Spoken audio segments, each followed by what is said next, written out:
So we're going to try to do a conceptual, or shall we say very literal um, illustration of the health determinants as a three-dimensional model.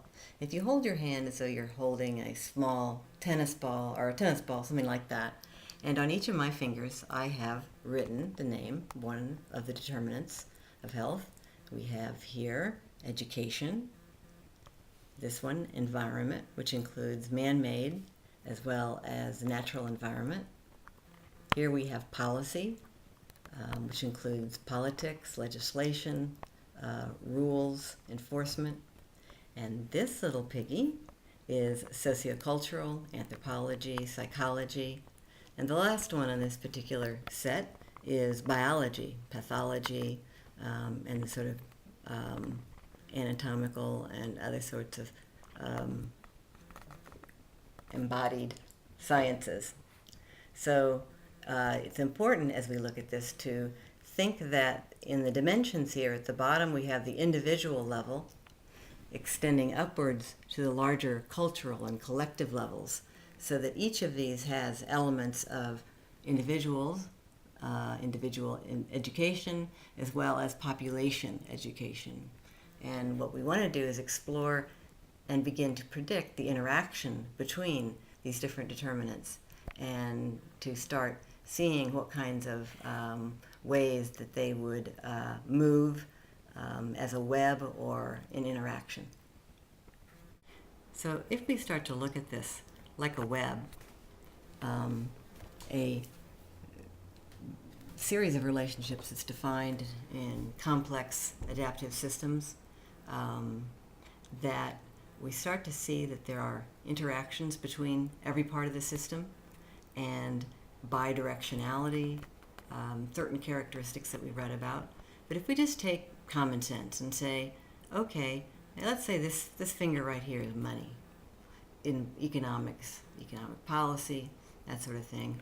And I have in biology, for example, perhaps this is an African American child in Detroit, and that then begins to predict what kinds of shapes that the web will take, so that an African American child, the economics of that, the likely wealth or measures that would be used, would in fact be pulled in a certain direction lower by likelihood.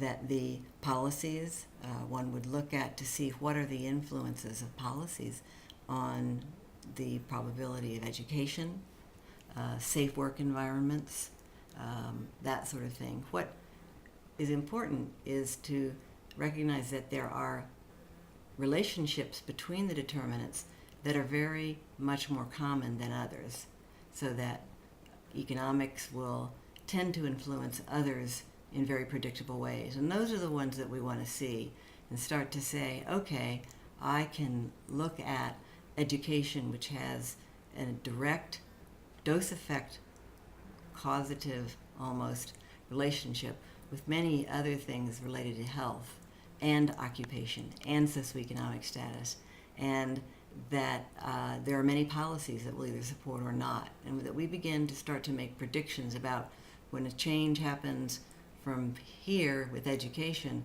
what sorts of predictions would we make for that individual in terms of their socioeconomic status, their biologic risk factors, and that sort of thing in interaction, so that it would change the shape of the web. It might change the also not only in the individual's life, but that an entire culture then takes on one shape with perhaps more emphasis in one direction, and in another culture more emphasis in another direction.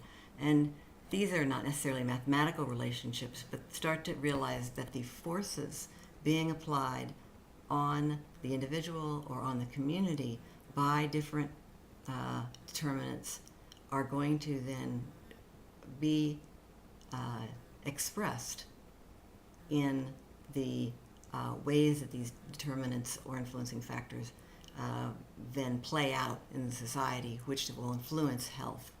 And health itself comes back into this system as either a very healthy society or one that's in great trouble and has then to deal with that. I challenge all of you, first off, to make your own models. You can, I'm sure, come up with something more compelling, certainly more visually gratifying than what I've got. I think it's important that you consider what you put on the backs of your fingers or maybe your toes, maybe little puppets, whatever. The categories that you use, such as childhood development, economics, housing, there are lots of different determinant models that would put different categories. But think about what you might put on your fingers. Think about how you might tie them together. And about, if you're really good, and you are, particularly if you're female and you went to school, you could probably do a cat's cradle and get something really cool going. But you're trying to sort of show, okay, if in fact, if I were really pretty lucky and I had a way to put this out here, I would have the data to show that, for example, the likelihood of a person succumbing to a myocardial infarction would be strongly influenced, almost 4 times less likely to die if they are socially connected and in important relationships.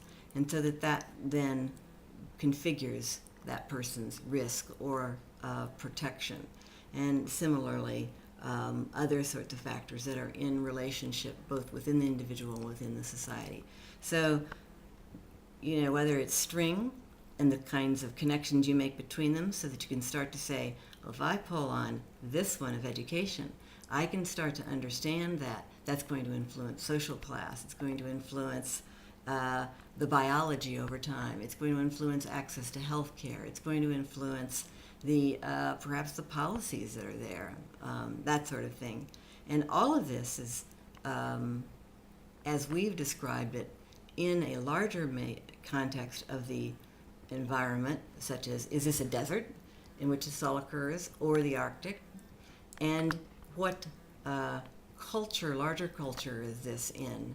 And so what I want you to do is get props and start playing with how these things might be in motion and how we might demonstrate the relationships.